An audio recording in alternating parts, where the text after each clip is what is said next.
La Russie continue de jouer un rôle crucial comme médiatrice dans les tensions du Moyen-Orient, et le conflit potentiel entre l'Iran et Israël est aujourd'hui une source majeure d'inquiétude pour la communauté internationale. Vladimir Poutine a récemment pris la parole pour exprimer son désir de voir émerger une solution pacifique à cette situation explosive. Lors de cette intervention, le président russe a mis en avant la nécessité de compromis et de dialogue pour éviter une guerre qui risquerait de bouleverser la stabilité régionale. Voici un résumé de son discours, avec les perspectives diplomatiques qu'il envisage pour maintenir la paix. Dans son allocution, Vladimir Poutine a souligné qu'en dépit de la complexité actuelle, un compromis reste possible pour éviter une escalade entre l'Iran et Israël. Bien que la situation demeure délicate, il a mis en garde contre une démarche précipitée ou trop médiatisée, qui risquerait de compromettre les chances de paix. Il plaide pour des discussions discrètes mais continues avec les parties concernées, dans l'espoir de favoriser une solution de compromis. Pour le président russe, il est essentiel de trouver des options de règlement qui soient acceptables des deux côtés, et il appelle à stopper l'échange incessant de frappes pour installer des mécanismes de paix durables. Poutine a également évoqué le rôle que pourraient jouer la Russie et les BRICS pour désamorcer le conflit. Selon lui, ces puissances, avec leur influence et leurs relations diversifiées, ont la capacité de promouvoir une stabilité mondiale en agissant comme modérateurs dans ce type de crise. Le président russe a aussi fait référence à l'implication indirecte de l'OTAN dans certains conflits régionaux, qu'il qualifie de « guerre par procuration ». Cette affirmation fait écho aux propos du ministre des Affaires étrangères turc, qui avertit également des répercussions que pourrait avoir une telle escalade pour la région et le monde entier. Enfin, Poutine a précisé que, bien que la Russie soit un allié de l'Iran, elle condamne toute forme d'attaque terroriste visant Israël et ses citoyens. Par cette déclaration, Moscou cherche à affirmer sa position de médiateur, soucieux de garantir la sécurité régionale et de promouvoir une solution pacifique, malgré sa relation stratégique avec l'Iran. Je vous laisse écouter son message et n'hésitez pas à nous donner votre avis en commentaire. S'il vous plaît, je donne la parole au représentant de l'Afrique du Sud. Merci beaucoup, Monsieur le Président. J'écoute, je suis les questions, vos commentaires, et je me dis que j'habite au Cap, au sud, à l'extrême sud du continent africain, éloigné de ces processus, mais quand même, j'y réfléchis. Et est-ce que je réfléchis à ce que vraiment est-ce que nous avons besoin de Mandela aujourd'hui?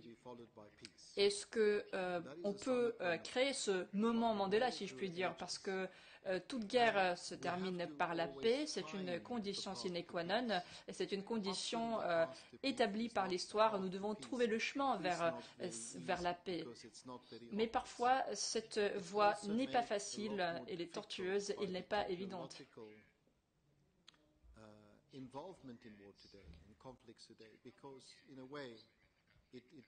Les conflits d'aujourd'hui sont plus compliqués à cause de l'utilisation des technologies.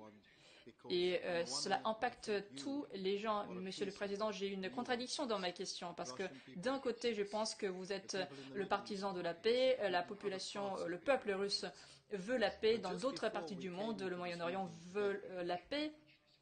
Et pourtant, avant de commencer cette rencontre, d'être venu ici, le ministre turc des Affaires étrangères a rencontré ses collègues, principalement les collègues du Moyen-Orient, et il a fait quelques déclarations. Par exemple, entre autres, il dit qu'il y a une forte possibilité de guerre entre l'Iran et Israël. Il se peut que vous avez déjà appris cette déclaration du ministre des Affaires étrangères turc. Et cela aura des conséquences très graves pour le monde entier et pour la région. Ma question est la suivante. Qu'est-ce que vous en pensez, Monsieur le Président? Pourriez-vous intervenir? Et la Russie, que pourra-t-elle faire? Et les BRICS, que pourront-ils faire pour éviter ce scénario? Merci. Oui, cette situation est dangereuse. Cette situation est dangereuse et grave.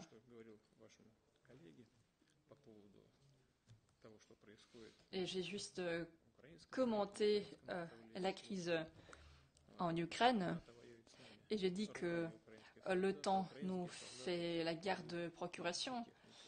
Et en fait, j'ai dit que nous étions dans cette question indépendante parce que nous faisons la guerre nous-mêmes et nous produisons la technologie nous-mêmes. Vous savez, il y a des soldats qui servent les intérêts des États-Unis et c'est pourquoi, et dans ce contexte-là, certains n'ont pas pitié de ces soldats, mais vous devez réfléchir. Et nous aussi, nous réfléchissons et nous pensons à nos soldats, nous pensons au matériel militaire. Et quand c'est le cas, quand nous y pensons, nous pensons aux moyens d'assurer la paix, surtout par les moyens pacifiques. C'est ça qui fait la différence. Ça fait une différence colossale. Nous ne signons pas des décrets, des lois nous interdisant de mener des pourparlers. Et l'Iran et Israël, c'est aussi une question très aiguë. Et il y a donc il se peut qu'il y ait une guerre, mais j'espère que ce ne sera pas le cas. De toute façon, nous sommes en contact avec les deux parties. Et nous voudrions bien que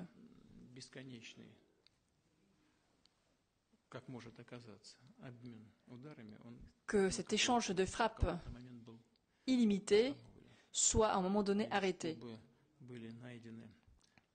Et nous voudrions que des moyens de règlement soient trouvés et ça doit être des méthodes de règlement satisfaisants pour l'une partie et pour l'autre partie. Mais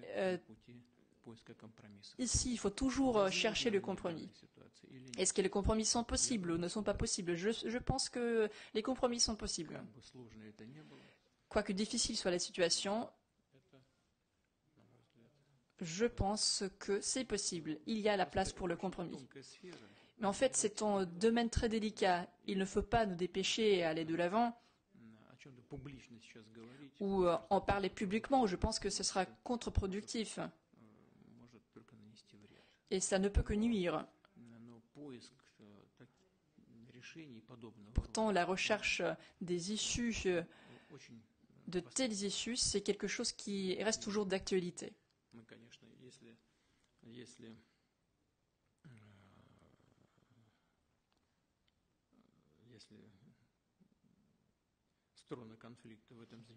Et si les parties prenantes s'y intéressent, nous serons prêts à y participer tout en prenant en compte les intérêts de l'autre partie et d'une partie et de l'autre. Avec l'Iran, nous avons des relations des alliés et nous nous sommes très sensibles à ce qui se passe dans ce pays.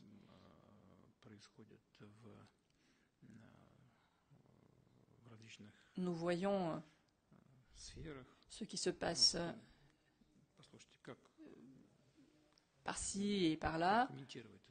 Alors, comment commenter ce qui s'était passé à l'Iran, ces frappes effectuées par Israël? Comment pourrais-je le commenter? Mais pourtant, je tiens encore à souligner que nous sommes contre toute attaque terroriste, une attaque qui vise par exemple Israël et les citoyens israéliens. Il ne faut pas l'oublier non plus. Et pourtant, s'agissant des compromis, je pense que les compromis sont possibles.